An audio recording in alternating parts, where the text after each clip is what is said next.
Bapak Ibu Saudara dimanapun berada, salam jumpa kembali dalam Morning Call GPIB pada pagi hari ini bersama dengan saya Pendeta Maria Renha, Pendeta Jemaat GPIB Eklesia Dumai yang melayani di Pospelkes Sion Serokan dan Pospelkes Kasih Karunia Bagan Manunggal. Sebelum kita merenungkan firman Tuhan, mari kita berdoa. Tuhan Yesus, kami mengucap syukur Tuhan memberkati kami dalam tidur kami sepanjang malam tadi. Sekarang kami akan merenungkan firman-Mu, biarlah dengan kuasa Roh-Mu yang kudus menolong kami untuk dapat memahami firman ini, lalu mengerjakannya dalam kehidupan kami hari lepas hari. Berfirmanlah ya Tuhan, sebab kami anak-anak-Mu telah siap untuk mendengarkannya. Amin. Firman Tuhan pada pagi hari ini dari Injil Markus pasal 12 ayat 13 sampai dengan ayatnya yang ke-17 yang diberi judul oleh Lembaga Alkitab Indonesia tentang membayar pajak kepada Kaisar. Namun pada pagi hari ini saya akan mengajak kita untuk fokus pada ayatnya yang ke-14 yang menyatakan demikian. Orang-orang itu datang dan berkata kepadanya, "Guru, kami tahu engkau adalah seorang yang jujur dan engkau tidak takut kepada siapapun juga, sebab engkau tidak mencari muka, melainkan dengan jujur mengajar jalan Allah dengan segala kejujuran. Apakah diperbolehkan membayar pajak kepada Kaisar atau tidak? Haruskah kami bayar atau tidak?" Demikian firman Tuhan. Dikatakan yang berbahagia adalah setiap kita yang tidak hanya membaca dan merenungkan firman Tuhan, tapi yang mau melakukannya dalam kehidupan kita hari lepas hari. Bapak Ibu Saudara yang Tuhan Yesus kasihi, di era digitalisasi seperti sekarang ini yang memampukan kita untuk dapat mengakses informasi dari mana saja dan kapan saja, tentu kita juga tahu bahwa setiap daerah itu pasti punya ikon-ikon tertentu, dan ikon itu bentuknya bisa beda-beda. Ada yang tempat wisata, ada yang makanan, ada yang hewan, budaya, dan sebagainya. Bahkan satu daerah bisa punya lebih dari satu ikon. Katakanlah Jakarta. Jakarta punya ikon Monas, punya ondel-ondel.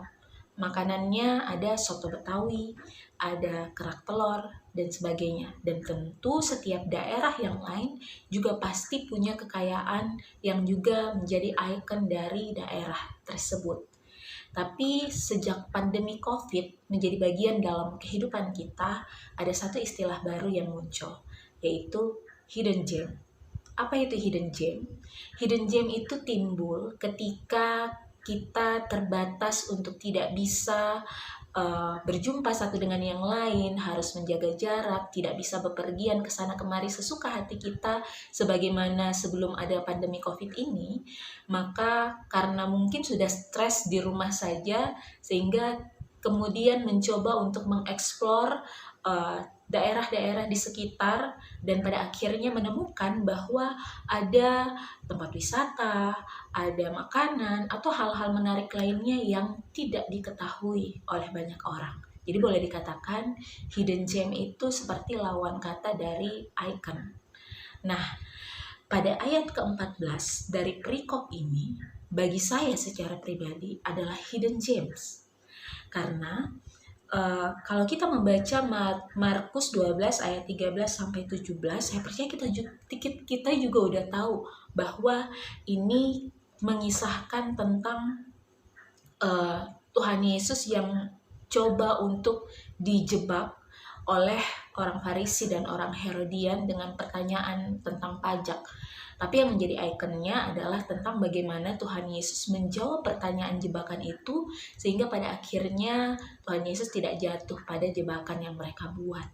Nah, tapi pada ayat ke-14 ketika saya mencoba untuk merenungkan kembali teks ini untuk kesekian kalinya, ayat 14 ini bagi saya adalah sebuah hidden gems.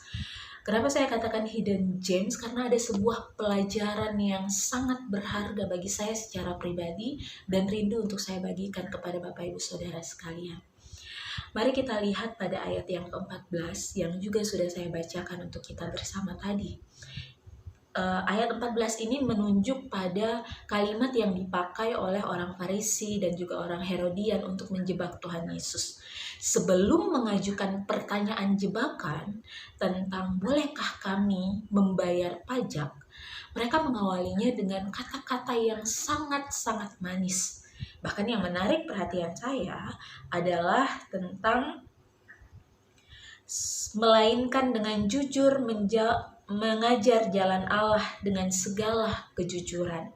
Nah, saya juga tidak menemukan referensi tentang apakah orang Farisi dan juga orang Herodian ini betul-betul menghayati kata-kata mereka, mereka sungguh-sungguh atau cuman menggunakan kata-kata pemanis untuk mencoba meninggikan Tuhan Yesus padahal sedang menjebak Tuhan Yesus. Tapi bukankah sangat-sangat mengerikan kalau seandainya mereka tahu Tuhan Yesus itu benar mengajarkan jalan Allah dengan jujur, tapi mereka menolak untuk menerima kebenaran itu dengan alasan kepentingan pribadi atau kepentingan kelompok, sehingga kemudian membiarkan diri mereka untuk mau mencobai dan menjebak Tuhan Yesus supaya Tuhan Yesus itu tidak lagi melanjutkan pengajarannya. Bukankah itu adalah sebuah hal yang sangat mengerikan ketika tahu bahwa itu adalah sesuatu yang benar, tapi menolak kebenaran itu karena preferensi pribadi.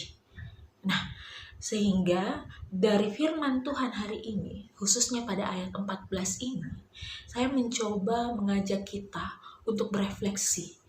Jangan sampai kita menjadi Farisi atau Herodian masa kini yang sudah tahu apa yang benar, namun kemudian menolak kebenaran itu karena alasan-alasan tertentu. Bukankah itu sangat-sangat mengerikan? Membiarkan diri kita dipakai oleh iblis untuk tidak melakukan apa yang menjadi kehendak Tuhan karena kita menolak untuk menerima kebenaran itu. Nah, oleh karena itu, saya rasa penting juga untuk menjadi bagian dalam pokok doa kita setiap hari supaya kita beroleh hikmat daripada Tuhan. Supaya kita tahu Tuhan mana yang benar di tengah-tengah kehidupan kita yang terus-menerus diperhadapkan dengan pilihan. Jelas setiap hidup kita kan pasti akan selalu diperhadapkan dengan pilihan. Mau bangun jam berapa hari ini, mau pakai baju apa, mau makan apa, itu kan semuanya penuh dengan pilihan. Bahkan tidak memilih sekalipun juga adalah pilihan, yaitu memilih untuk tidak memilih. Dan kita semua bebas untuk menentukan pilihan apapun dalam kehidupan kita. Tapi ingat, tidak satupun dari kita bisa lepas dari konsekuensi atas segala pilihan kita. Oleh karena itu penting sekali bagi kita untuk meminta hikmat daripada Tuhan. Agar jangan sampai kita salah pilih, salah langkah, salah ambil keputusan, salah bersikap karena kita menolak kebenaran. Semua kita pasti tahu bahwa melakukan kehendak Allah itu bukan perkara yang mudah. Tiap hari kita dengar firman, tiap hari dengar morning call, night call, dan lain sebagainya. Tapi perkara dilakukan atau enggak, itu kan juga adalah perkara yang lain lagi. Belum lagi kalau itu diperhadapkan dengan harga diri, dengan ego, dengan kepentingan, atau lain sebagainya. Nah, tentu itu akan menjadi sebuah hal yang semakin sulit. Oleh karena itu, saya rindu untuk kita bersama-sama introspeksi diri kita. Sudahkah kita betul-betul mendengar suara Tuhan dalam kehidupan kita? Di balik segala pelayanan yang kita lakukan, di balik segala ibadah yang kita lakukan, di balik segala saat teduh, doa, nyanyian, pujian yang kita persembahkan kepada Tuhan, sudahkah itu betul-betul menyenangkan hatinya? Ataukah jangan-jangan kita hanya jadi seperti orang Farisi dan orang Herodian yang merasa tahu kebenaran firman Tuhan, tapi ternyata tidak berkenan bagi Tuhan? Bukankah itu sungguh menyeramkan bagi kita? Oleh karena itu Bapak Ibu Saudara, mari kita meminta hikmat Tuhan agar kita sungguh-sungguh yakin dalam segala langkah, dalam segala pilihan yang kita ambil dalam kehidupan kita adalah benar, sesuai dengan kehendak Tuhan. Mungkin tidak mudah, mungkin tidak menyenangkan. Bahkan pada minggu sengsara ini, kita pun sama-sama menghayati bahwa penderitaan bukanlah hal yang baru bagi orang Kristen. Sebab Tuhan kita pun juga menderita. Tidak layak kita mengeluh kepada Tuhan atas penderitaan kita, apalagi kalau penderitaan itu adalah akibat dari segala kesalahan kita. Oleh karena itu, sekali lagi, mari minta hikmat Tuhan agar kita dikuatkan, dimampukan dalam mengambil segala langkah yang kita ambil dalam kehidupan kita. Tuhan Yesus memampukan kita sekalian. Amin. Mari kita berdoa. Tuhan Yesus, kami mengucap syukur dan terima kasih Tuhan sudah memberkati kami melalui perenungan firman Tuhan di Morning Call pada pagi hari ini. Tolong kami agar kami tidak hanya sekedar menjadi pemberita dan pendengar firman Tuhan saja, tapi juga mau melakukannya dalam kehidupan kami hari lepas hari.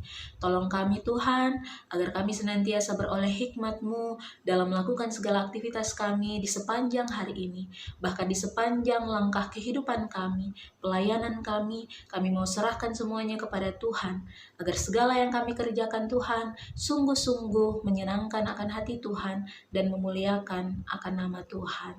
Untuk itu ya Tuhan, kami serahkan hidup dan kehidupan kami ke dalam tangan pengasihan-Mu, karena kami percaya yang terbaik Tuhan sediakan. Ini syukur kami yang kami bawa hanya di dalam nama Putra-Mu Yesus Kristus, Tuhan dan Juru Selamat kami yang hidup. Amin. Morning Call pada pagi hari ini selesai. Selamat melanjutkan aktivitas kita sekalian. Tuhan Yesus memberkati.